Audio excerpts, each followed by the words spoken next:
그래서 결국은 불교 심리학이라고 하면 뭐냐, 불교 심리학이 뭐냐 이렇게 물으면 첫 번째 그냥 마음에 대한 불교의 가르침이 다 불교 심리학입니다. 크게 보면은 불교에서 마음을 이야기하고 마음에 대해서 다루고 있으면 그건 다 불교 심리학이다 이렇게 이야기할 수 있죠. 그런데 이제 약간 더 심리학 쪽 측면으로 가서 엄밀하게 이야기하자면 심리와 정신현상에 대한 불교의 이론을 연구해서 심리학적인 통합을 시도하는 학문이다. 다시 말해서 심리학적으로 해석하려고 하는 학문입니다. 불교를 심리학적으로 해석하는 학문입니다. 심리학을 불교 쪽으로 끌어당겨서 해석하는 학문이 아니고 불교의 내용을 심리학의 그 안경으로 보고 해석하려고 하는 학문입니다. 그래서 조금 전에 말씀드린 대로 좀 좁아지는 그 범위와 내용이 축소되고 어떤 의미에서는 약간 달라질 수 있는 그런 학문입니다. 그래서 그러면서 요즘 이제 불교 심리학은 주로 경험적으로 검증 가능하게끔 자꾸 실험이나 또는 임상의 어떤 여러 가지 결과물들을 축적해 가지고 불교의 여러 가지 방법들을 사용하면 이렇게 됩니다라고 하는 그런 결과들을 자꾸 보여주려고 많이 애를 쓰고 있습니다. 그래서 과학적으로 검증이 되게 만들려고 노력을 많이 합니다. 그래서 근데 불교 심리학은 대상이 불교 심리학 하는 분들은 어떤 걸 공부합니까? 일단은 기초적으로 심리학의 어떤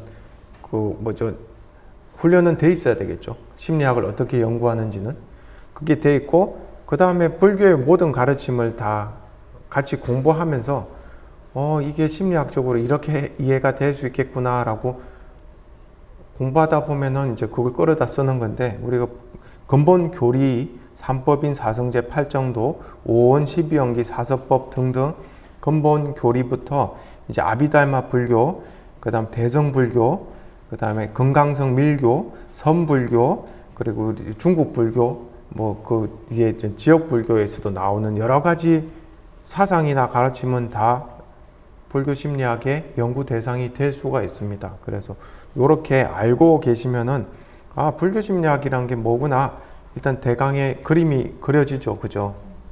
근데 한 학기 동안 우리가 이렇게 어려운 걸 공부하는 게 아니고요. 요 중에서 이제 불교 심리학, 불교 상담, 그리고 불교를 통해서 우리가 마음을 다루는 데 유용한 방법들 이런 걸 이제 공부할 겁니다. 그래서 12연기 같은 거를 공부하고 또 무아에 대해서도 심리학적으로 이해를 하려고 공부를 하고 또 우리가 여러 가지 명상법들을 일상생활에서는 어떻게 사용할 수 있는가 그런 것도 공부하면서 불교 심리학을 좀 쉽게 접하려고 이제 제가 여러분들한테 그렇게 소개해 드리려고 애를 쓸 겁니다. 그렇게 좀 지금까지는 이제 주로 서양 세계에 그 일반 대중한테 또는 학자들한테 불교가 어떻게 소개되었느냐를 이렇게 말씀드렸다고 한다면은 이 지금 보여드리는 존 카바틴이라는 분이 마음챙김이라는 거를 그 불교의 명상법을 수정해 가지고 일반 대중화 시키면서 이제 불교가 소개되는 입장이 아니고 일상생활에 그냥 들어가 버리는, 그죠?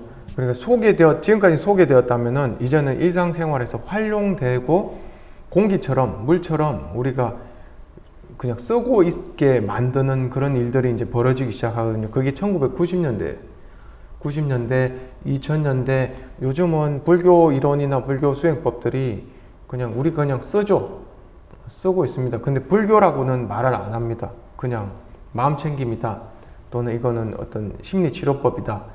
이런 방식으로 이렇게 나와가지고 써 있는데 사실은 불교가 들어와서 우리 일상생활에서 우리가 물 마시듯이 공기를 흡입하듯이 이렇게 마음대로 쓰고 있습니다. 이분이 어떻게 보면 선구적인 그런 역할을 한 분인데 이분은 자기 스스로 자기 불교 수행자였고 수행을 통해서 자기가 이걸 어떻게 그 만성 통증 환자들한테 쓰면 이분이 이제 그 의사 선생님은 아니지만 의학 교수거든요. 이거 어떻게 하면 내 학교에 여러 환자들한테 쓸 수 있을까 고심하다가 내가 배웠던 그 불교 수행법 중에 사띠라고 있는데 그 마음을 이렇게 챙기는 거죠. 마음을 챙기는 그 방법만 따로 떼 나와 가지고 이제 위파사나 수행을 할 때 주로 쓰는 게 사띠 수행이에요.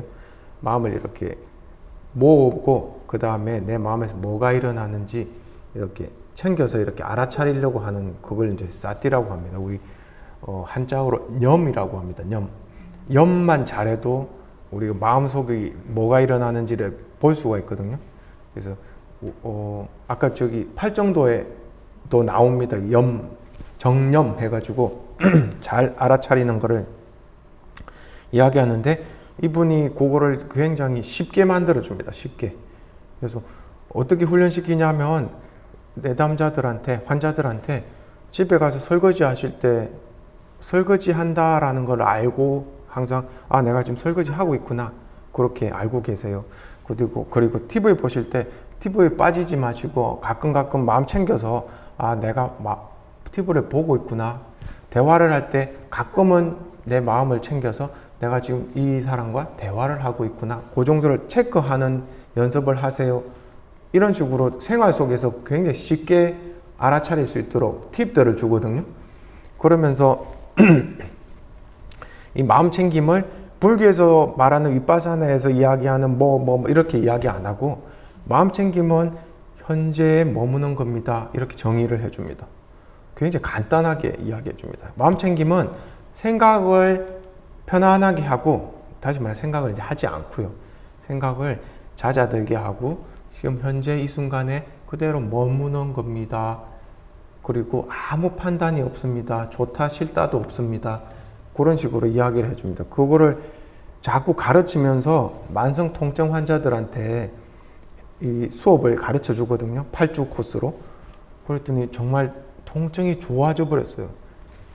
좋아졌단 말은 내 몸에서 없어졌다는 게 아니고 예전처럼 괴롭지가 않아요. 그 통증을 같이 가지고 있는데도. 되게 신기하죠.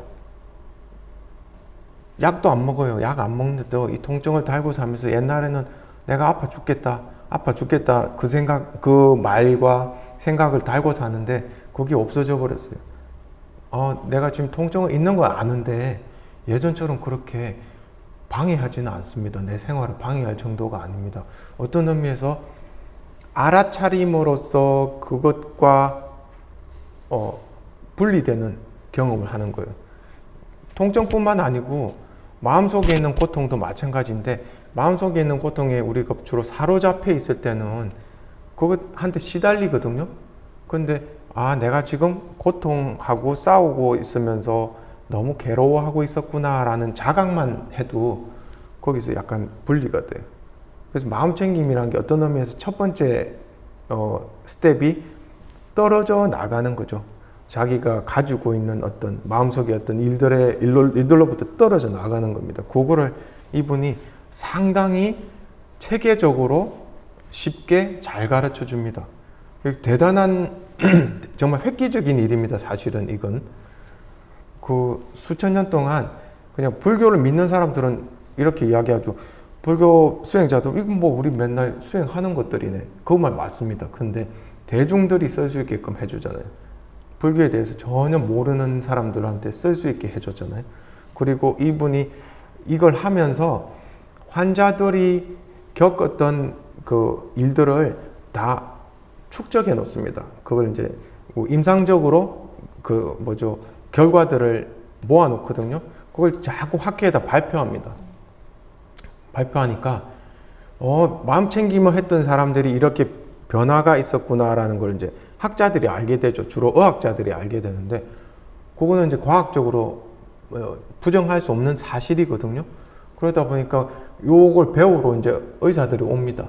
와가지고 우리 환자한테도 좀 쓰게 하고 싶은데 마음 챙김 프로그램이라는 거 어떻게 했으면 좋겠느냐. 그래가지고 이걸 가르쳐 줘요. 지금은 미국 병원의 거의 모든 병원에서 이 마음 챙김을 하나의 그 처방으로 씁니다. 처방으로 써서 심리적으로 고통받는 사람, 신체적으로 고통받는 사람들한테 이걸 씁니다. 저는 이제 중독 상담을 했는데 중독 환자들한테도 이걸 씁니다. 그러면 막 우리 여러분 담배 피시는 분들 계실지 모르는데 담배도 하나의 중독 물질이거든요. 그걸 끊을 때 엄청 괴롭죠. 그러면은 마음 챙김 하도록 합니다. 마음 챙김 그 갈망이 일어날 때마다 내가 지금 이 갈망에 사로잡혀 있구나. 그걸 자각하도록 하는 연습을 하면 그걸 자꾸 연습하다 보면은 담배도 끊을 수 있습니다. 그래서 그러한 식으로 여러 가지 방법들, 심리치료나 또는 몸치료에 이렇게 쓰고 있거든요. 그래서 이게 우리 마음 챙김이 그 20세기 후반에 일어난 획기적인 일 중에 하나입니다. 의학계에서. 그래서 우리가 이제 심리학 공부하다 보면 행동치료라는 게 있는데 행동치료의 후반에는 결국 이 마음 챙김이 연합돼서 일어난 제3의 물결이라고 그게 일어나게 되죠. 그래서 이 행동치료의 방향까지 변화시킵니다. 그러니까 심리치료에서 행동치료의 방향까지 변화시켜서 상당히 큰 영향력이었다라고 이야기해 드릴 수 있고요. 그걸 이제 아까 말씀드린 걸 다시 한번 읽어보면 사티라고 하는 우리 수행법 중에 중요한 요소죠. 윗바사나 수행할 때 마음을 이렇게 모아서 이렇게 알아차리려고 하는 그거를 자꾸 연습하게 하는데 이걸 우리 한국에서는 마음 지킴, 마음 챙김, 알아차림 이런 식으로 해석을 했는데 여러 학자들이 지금은 마음 챙김이라는 게 가장 많이 쓰고 있습니다. 그 용어로서 똑같은 말들입니다. 마음 지키는 거, 알아차리는 거, 마음 챙기는 거 이런 식으로 이야기합니다. 마인드풀니스는 윗바사나 불교의 윗바사나 명상법에 비해서 종교적인 윤리적인 성격이 배제되어 있는 명상법입니다. 그러니까 불교 믿으세요라는 걸 말하는 게 아닙니다. 또 불교에서 말하는 해탈을 위해서 여러 가지 팔정도를 해야 합니다 하는 식으로 윤리적인 성격이 있는 게 아닙니다. 그냥 마인드풀니스 하세요. 그겁니다. 덜도 말고 더도 말고 마인드풀니스만 하고 계세요. 그런데 그걸 했더니 정말로 좋아지는 겁니다. 좋아진다는 건 심신이 평온해지고 불편이 없어지고 불행한 마음이 없어진다는 거죠. 불교 수행은 사념처라고 해서 몸, 마음, 감정 그리고 정신적인 대상들에 대해서 관조하는 것인데 여기서는 번뇌와 사성제의 도리를 깨닫게 하는 거죠. 우리 사념처 공부하다 보면 거기서는 주문하는 게 수행자들한테 마음이 일어났다가 머물다가 사라지는 것까지 다 보라고 그렇게 주문하죠. 그래서 그걸 연습하는 걸 사념처 수행이라고 하는데 마인드풀니스에는 그것까지 애써서 하게끔 다시 말해 사성제를 보라고까지는 안 하죠. 그냥 현재 마음에 머물러서 판단하지 마시고 편안하게 또 마인드풀니스 가르쳐 주는 것 중에 되게 좋은 팁이 하나가 애쓰지 마세요 그래요. 그거 하시는 분들한테 우리 수행한다는 분들 너무 잘하려고 애쓰시는 분들 가끔 있거든요. 그분들 미간이 쭉 펴지고 막 표정도 이렇게 전사처럼 정말 내가 오늘 깨닫지 않으면 집에 안 간다라고 생각하시는 분들처럼 그런 분들이 있는데 그렇게 하지 마시고 애쓰지 마시고 결과에 대해서 초연하고 그냥 이 순간 현재 머문다. 그 현존이라고 하는데 현존하세요. 그게 답니다. 그러면 그거 하고 있다 보면은 마음이 편해질 수도 있고 그죠? 아니면 또 산란해져서 계속 생각을 따라다닐 수도 있고 그럼 생각이 따라다니는구나 알아차리면 되는 거고 그럼 알아차리면 다시 마음이 이렇게 본래 자리로 돌아오니까 그거 뺏겼다가 다시 돌아왔다 그거 반복하면서 천천히 그 마인드풀니스에 되게 익숙해지는 거거든요. 그게 익숙해지면 나중에는 어디서든지 끌어서 쓸 수가 있어요. 그걸 지금 해주는 거죠. 그래서 이건 종교적인 색채가 전혀 없습니다. 그래서 많은 대중들이 받아들일 수 있게 만들어줬다 이렇게 말할 수 있습니다. 그래서 심리학에서 사용하는 마인드풀니스는 불교적인 진리가 포함되지 않다 이렇게 이야기하고 오히려 심리학자들이 마인드풀니스의 요소나 마인드풀니스의 좋은 그 이유들, 왜 이게 좋은가, 그것들을 오히려 따로 연구를 하기 시작해서 이제는 마인드풀니스는 불교하고 전혀 다른 쪽으로 계속 연구가 되고 있습니다. 불교에서 나왔는데 이제 마인드풀니스 하나가 하나의 연구 대상입니다. 그래서 불교에 대한 이론 공부할 필요 없이 마인드풀니스의 효과를 계속 연구를 하고 있거든요. 그리고 어떻게 계속 다른 데 응용해서 쓸 것인가, 그것도 이야기를 해주고 있고.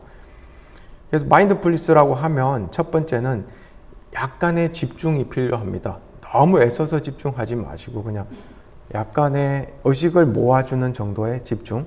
이게 나중에 잘 되고 하면 훨씬 더 이제 깊이 있는 의식 집중이 될 건데, 처음부터 그렇게 하실 필요 없이 몸을 이완시킨 상태에서 집중된 주의를 해주시면 되고요. 마음 챙김 공부 이렇게 하실 때 여러분들이 애쓸 필요 없다, 그리고 마음을 편안하게 하자, 이렇게 마음 먹고 시작하시면 훨씬 좋죠. 그러면 호흡 조절에 이제 신경 쓰시면서 몸이 이완되는 거 느끼시는 그거를 이제 우리가 집중이라고 합니다. 집중. 그 다음에 현전이라고 아까 이야기해서, 현전이라고 하는 건 다른 말로 과거에도 없고 미래에도 없고 지금 현재에 있는 걸 현전이라고 하거든요. 그럼 우리가 과거에 있다, 미래에 있다라고 하는 건 무슨 이야기예요? 내가 과거에 있습니다, 내가 미래에 있습니다. 이 말은 뭘 하고 있는 거예요? 예, 생각하고 있는 거예요. 과거에 있다라는 말은 과거에 대한 생각을 하고 있는 거죠. 그죠? 과거는 실제로 있을 수가 없으니까. 그럼 미래에 있다라고 하는 건 미래에 일어난 일을 끌어다가 지금 생각하고 있는 겁니다. 그래서 현전이란 말은 다른 말로 하면 생각이 멈춘 자리입니다. 생각을 내려놓으라는 이야기죠. 과거에도 있지 말고 미래에도 있지 마세요 한 말은 지금 여기 있으세요.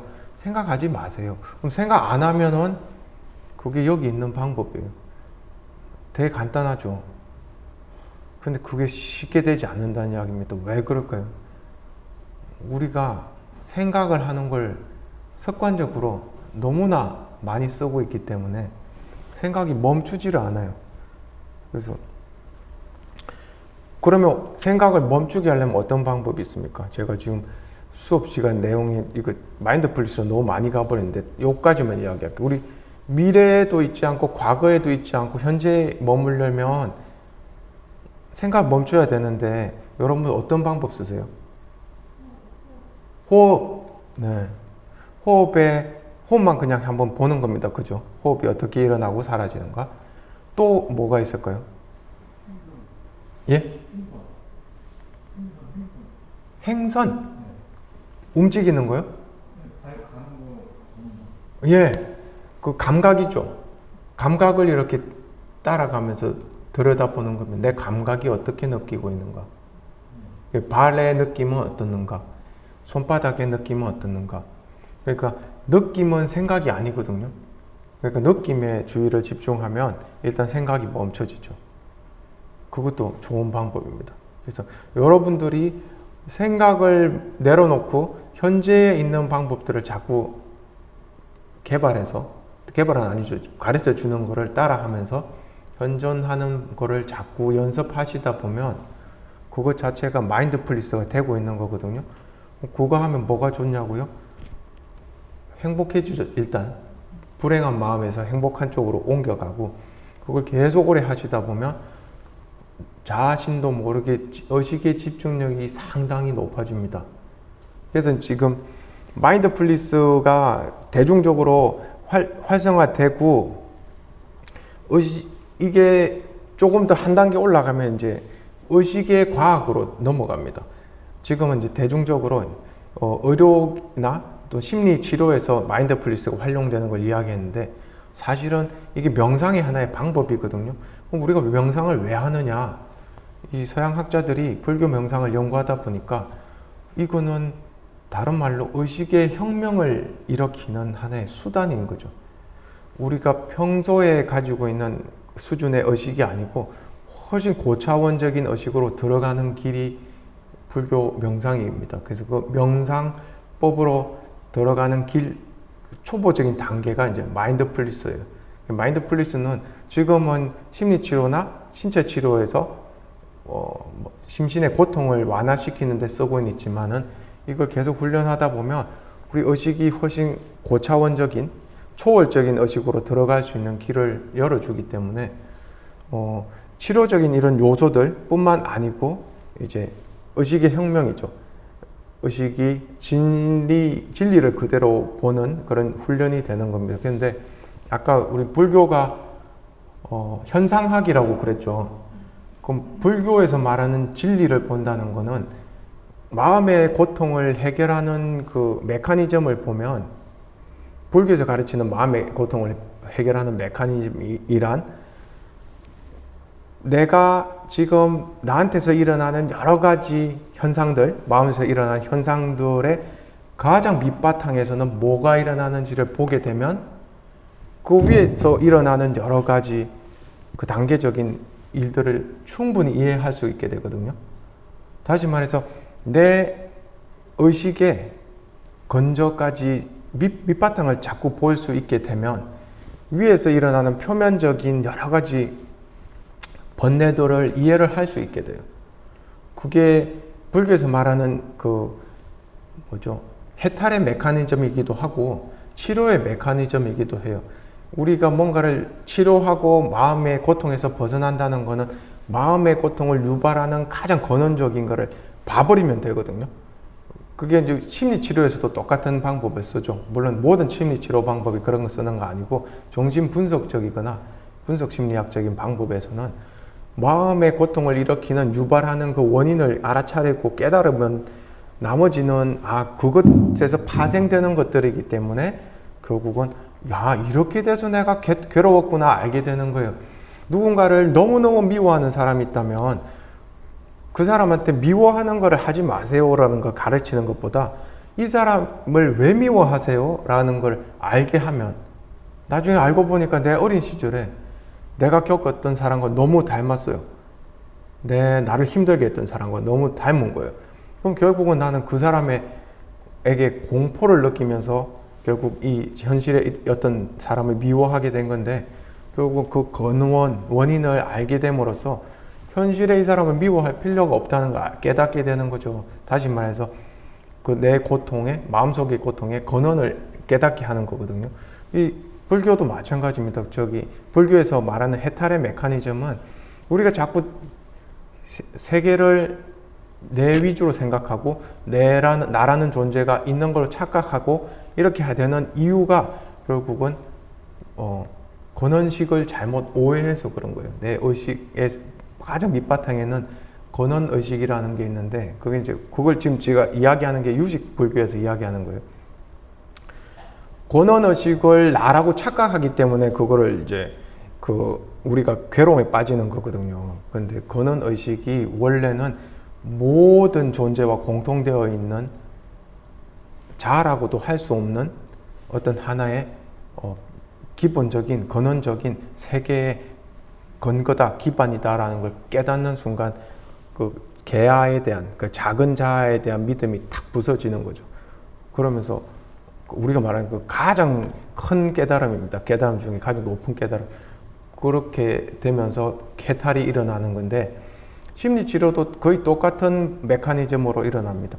내가 지금은 번뇌에 사로잡혀서 이것만 없으면 난 정말 행복할 건데 라고 믿는 거지만 사실은 그 밑에 깔려있는 근원들, 자꾸 이렇게 그 괴로움을 불러 일으키는 원인들이 의식이 안 되니까 힘든 거거든요. 그걸 알아차리면은 결국은 위에서 일어나는 표면적인 번뇌들은 사라져 버려요.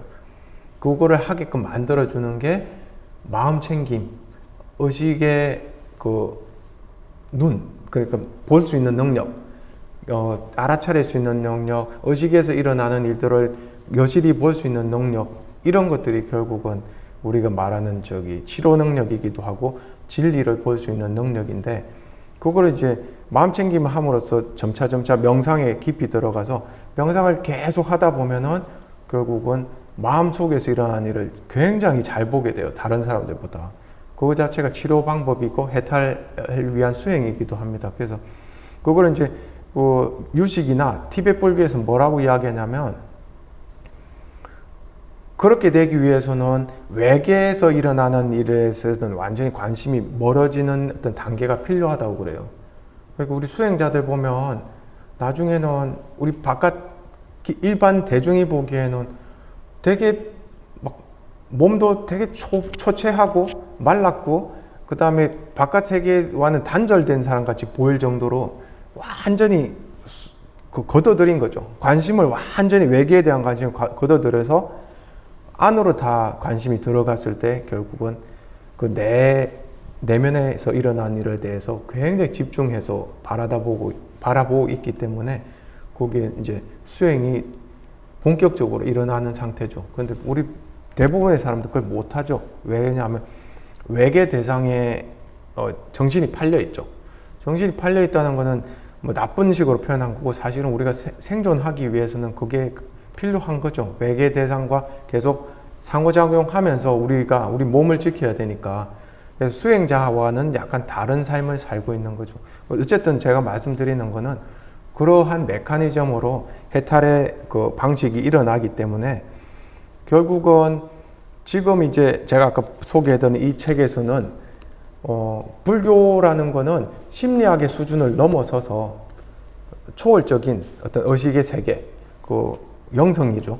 영성의 세계까지는 까지 갈 수 있게 만드는 길을 제공해 주는 거다 해서 불교 심리학과 인지과학의 접점 그리고 명상과 과학 이런 식으로 계속 발전되고 있습니다. 그래서 아까 마인드풀리스로 에서 한 단계 더 높이 올라가면 이제 명상이 왜 중요한가를 또 다른 방식으로 불교 수행이 왜 중요한가 또는 불교를 믿는다는 게 왜 중요한가 그건 다른 말로 우리가 지금까지 뇌가 만들어낸 의식이 뇌가 만들어낸 것이다 라고 한 믿음을 벗어날 수 있는 그걸 가르쳐 주는 방법이 명상이 바로 그걸 가르쳐 준다라고 하는 거를 이제 이야기해 주거든요.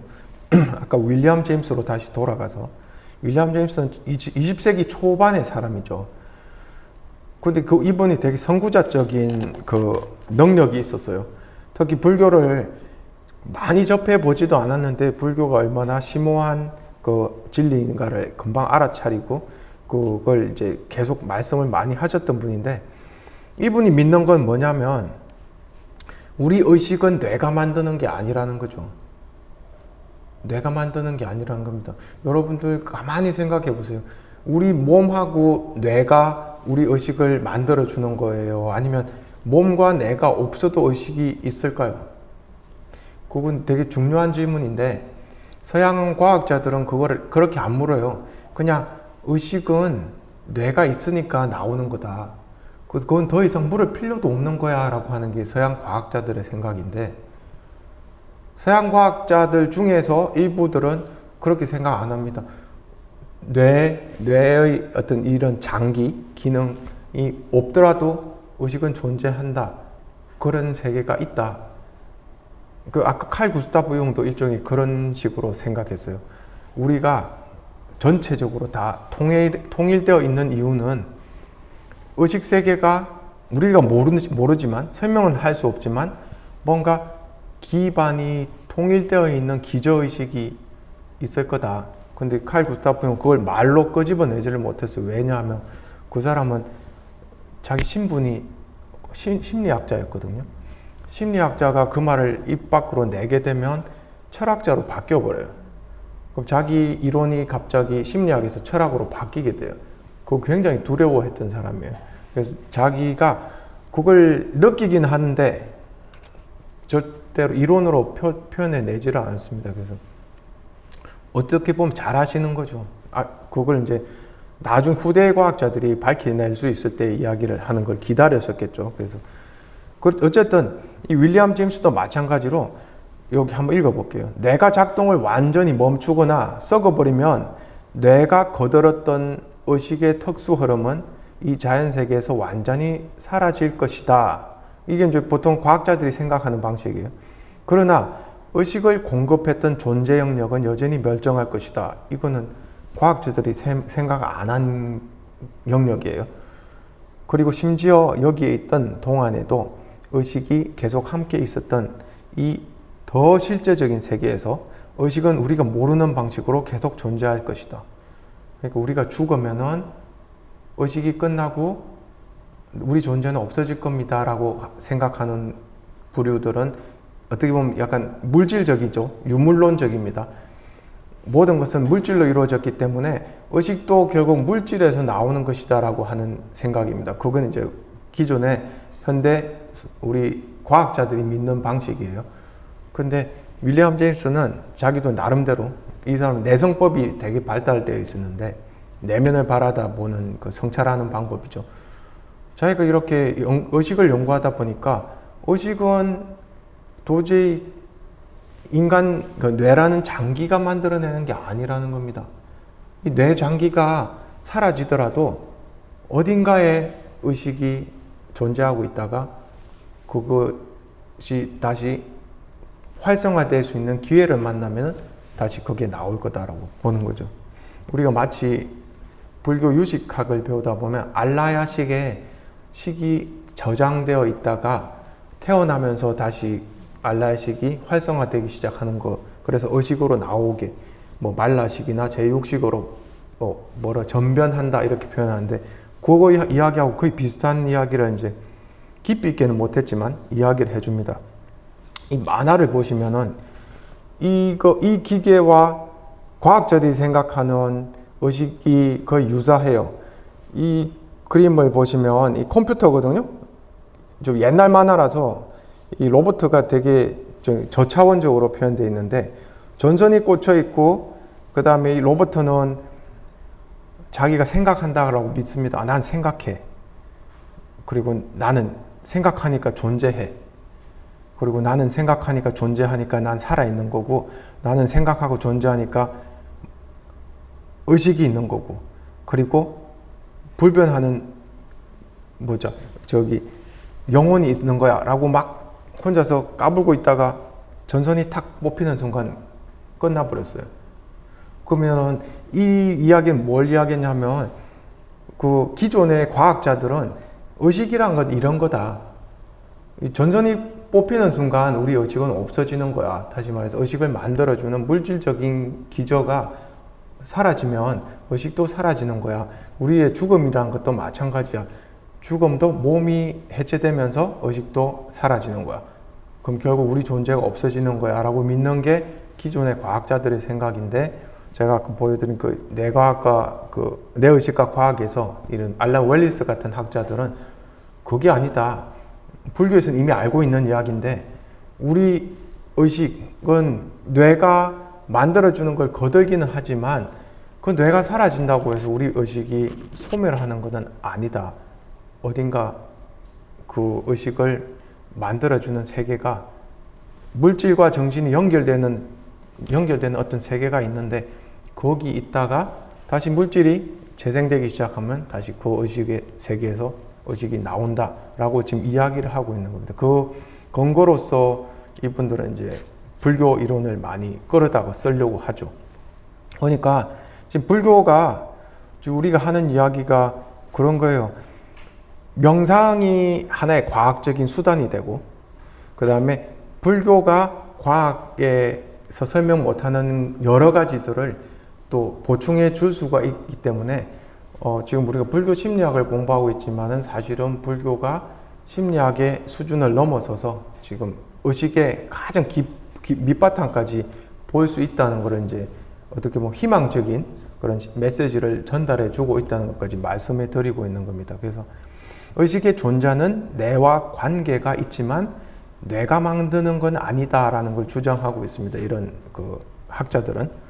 그래서 이걸 설명하기 위해서 지금까지는 어떤 증명이 있었냐면, 뇌를 가지고 증명할 수는 없어요. 왜냐하면 그 뇌가 없어졌을 때 의식이 눈에 보이지를 않으니까 어디 있는지를 찾을 수가 없죠. 그래서 이 스티븐슨이라는 학자는 뭘 증명했냐면, 전생기억 가지고 뇌가 없어도 의식은 어딘가 있다가 다시 그 전생기억을 통해 가지고 있었다는 게, 그러니까 그 의식이 어딘가에 있었다는 게 지금 증명이 될 수 있다 해서 아주 많은 전생을 기억하는 많은 어린이들, 걔들을 일종의 그 증거로 이렇게 제출했어요. 보여줬어요.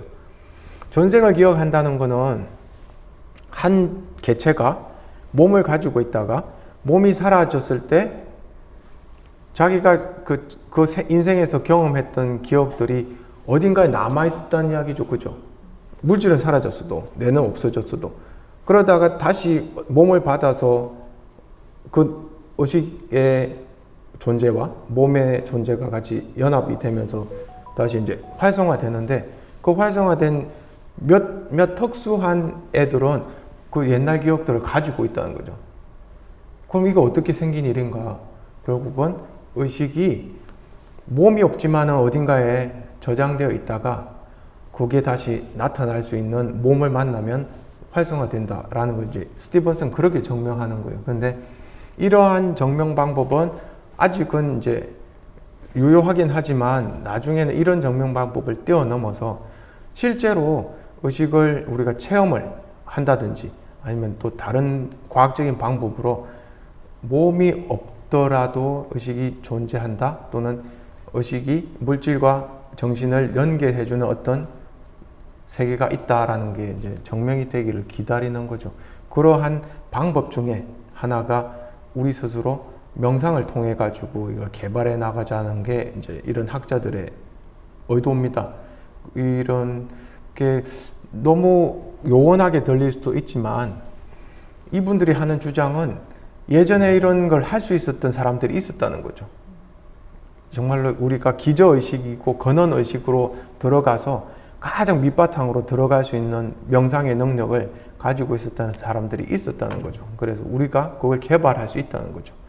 좀 더 쉽게 접근할 수 있도록. 이게 너무 허무맹랑한 이야기는 아니라는 이야기예요.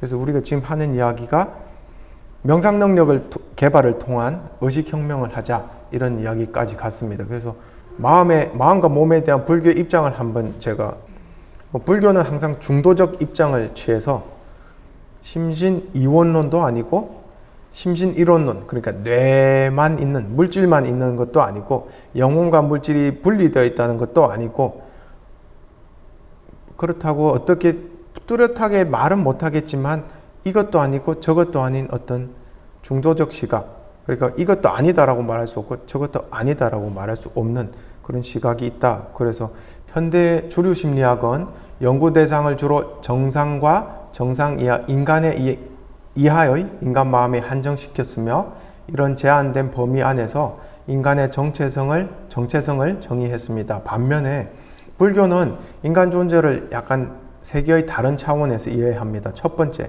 인간의 몸과 마음을 바탕으로 규정하는 인간 본성.